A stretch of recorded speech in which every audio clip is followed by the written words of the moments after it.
समाव दैमालु जोहोलावनि सावआनो नांबाय नामा जों माने माखासे टेक्निकेल जेंनानि थाखाय ट्राइबेल हिसाबै संबिजिराव सोसननानै गनायथि होनो हाबोआखै। नोंथांमोननिसिम आं बे मोनाबिलि जे समाव नै लामायाव आं मोसौ लायनो थांगासिनो आरोखि। औ नोंथांमोननो आं मोनसे भिडिअनि सायाव शेयार खालामनो सानबाय। दा आसाम एसेम्बलि लेजिस्लेटिभनि स्पिकार बिस्वजित दैमारि सारा बे मा खोथा बुंदों, होजामारगोन नामा ना जोंनि माखासे बर' लिडार दैदेनगिरिफ्रा माबानि थाखाय सिटनि थाखाय गिबाय ना जोंनि ट्राइबेल एबा बर' जातिफोरनि थाखाय खहा जानाय नङा नामा ना बेबायदि होजायोबा जोंनि फारसेनि थाखाय एसटि जोंनि ट्राइबेल थाखानायफोरनि थाखाय खहा जानाय नङा बेबायदि खोथा। मोनसे बबेबा मोनसे पेकेज आलदाजों होजानाय मोनसे आलदा एक्सट्रा एसटि दंबावो नामा खोनासंनानै लाग्रो। बाव थाङैनि सिगां मेन टपिकआव थाङैनि सिगां पिआरपिनि आफादगिरि सन्जय कुमार ब्रह्मआ मा खोथाजों बुंदों जे माखासे बर'नि जे दैदेनगिरिफोरखौ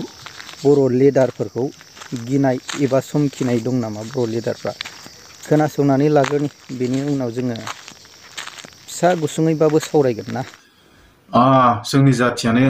बुंनो थाङोबा लबिया जाथि नालाय बे खेथ्रआव आं दिनै बुंनो बाध्यतामुलक जाबाय। दिनै नोंथांमोना मोनसे जिनिसजों कम्पेरिजन खालामनानै नाय, जिहेतु बिसोरो बिदि बिथाव जायामोन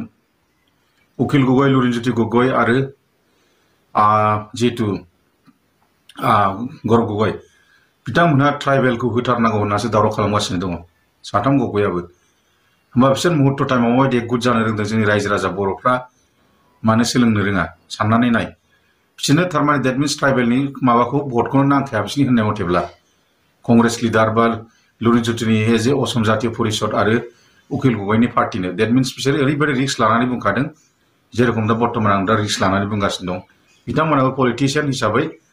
गावसिनि जाति आहम ट्राइबेला बोरै मोनगोन बेखौ साननासो बिसोरनि बुंनाय मथे एखे स्टेजाव मोना बिथांमोना दाख्लै साउन्ड होदों। होमबा जोंनि बर' जाथिया मानो लबिया नङा जाखो?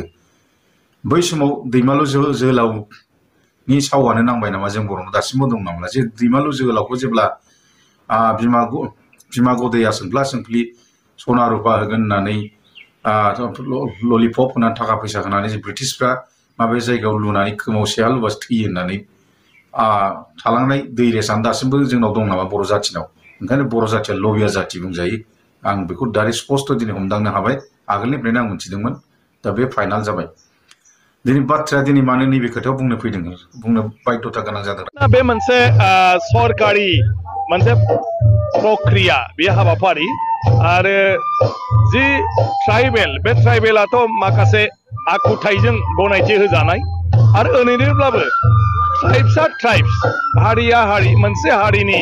सिनायथिया जाबाय बिसोरनि राव हारिमु थुनलाइ आसार खान्थि बायदिसिना सोलिनाय गाननाय जोमनाय माने मोसानाय मुसुरनाय बे जायहा दं बेनो मोनसे हारि हिसाबै सिनायथि मोनो। दिनै बे हिसाबै जिथु जनजाति गौरब दिबसआ जाहैबाय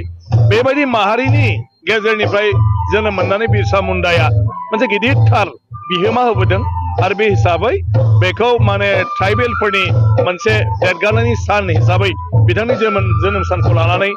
फालिनाय जादों। दथि हारिफ्रा जाहैबाय गावसोरखौनो माने माखासे सुजुग सुबिदा बायदिसिनाफोरखौ गुबुन ट्राइबेल माहारिफोरबायदि मोननो थाखाय एसे रैखाथि मोननो थाखाय सोमावसारदों। सरकारा बिथांमोनखौ माने माखासे टेक्निकेल जेंनानि थाखाय ट्राइबेल हिसाबै संबिजिराव सोसननानै गनायथि होनो हाबोआखै। ओंखायनो बिथांमोना दा खुद्रिनाय खालामबाय थादों आरो ट्राइबेलफोरनि बाथ्राया जाहैबाय जे ट्राइबेला जेरैबायदि संबिधानिक मर्यादा मोनबोदों बे जेब्लायबो थानांगौ सुजुग सुबिदानिफ्राय लानानै बेवहाय जेबो कभिड जानो मोना। दा सरकारा बिनि गेजेरावनो एसुरेन्स होदों जे थाखानाय ट्राइबेलफोरनि सुजुग सुबिदाखौ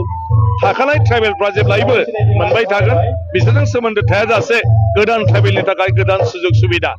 खुनु खहा जायाजासे बेखौ खालामगोन होननानै बाथ्रा होदों। अदेबानि बेखौ आसाम सरकारा मोनसे फर्मुला दिहुननानै थिग खालामना हरनांगौ बे दाबो जायाखै दा बिधान सभायाव बेखौ मोनसे रिकमेन्डेसन हरगोन होनदों अलरेडि प्रिपेयार खालामबाय होनदों आं सानो बेवहाय जुदि ट्राइबेलफोरनि खथि जायाजासे खालामोब्ला बेवहाय ट्राइबेलफ्राबो बुंनांगौ जेबो थाया माने आरो गुबुन हारि माहारियाबो आं सानो जाय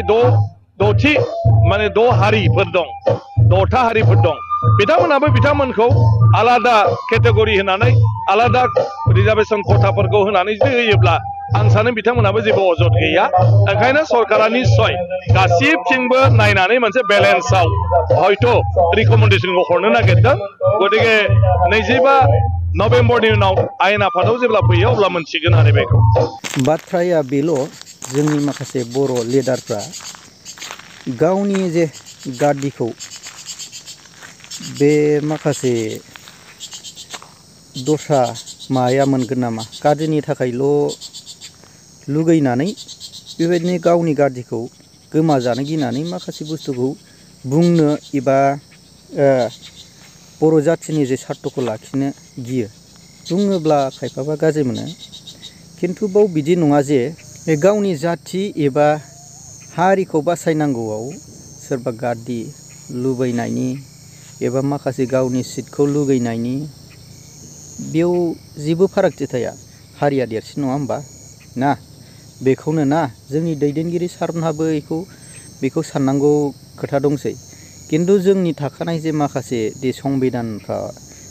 ST जोंनि 6 सिडिउलाव जे थानाय संबिधानफ्रा जुदि होजायोब्ला खिन्थु साननानै नायखा गासैबो जाथिया जेनो जोंनि ट्राइबेलफोरनिफ्राय जोंनि बर'फोरनिफ्राय बैसोर नन STफ्रासो बांसिनखा जोंनि जे जिन्थु ST बिसोरनो जुदि होयोब्ला 6था जाथिनो 6था जनगोष्ठी स्टाटिसनो जुदि जाथिफोरनो जुदि बेबायदि ST होबावोबा माबे पेकेजै होदाव बिसोरनि गाननाय जोमनाय हारिमु जानाय लोंनाय गासैबो दस्राखा बिसोरनाव माखासे आं बेखौ बुंनो सानो बांद्राय बुरजाखौ बुंनो साना आरोखि जे बिसोरनि माखासे गाननाय हारिफ्रा माखासे जोंनि जे बर'नि थाखानाय जे गाननाय जोमनाय हारिमु बेनिफ्राय माखासे एसे कपि खालामनाय बायदिखौ नुयो आरो जिखुनु हक जाया माने रायजोफोर दा जोंनि बर' जाथिनियाव माखासे PRPनि आफादगिरि सन्जय कुमार ब्रह्म सारा बुंनाय बायदि बेबायदि मोनसे गिनाय दं नामा जोंनि बर' जाथिनि लिडारफोरनाव दा नोंथांमोना कमेन्टनि गेजेरजों फोरमायहरबानो जाबाय।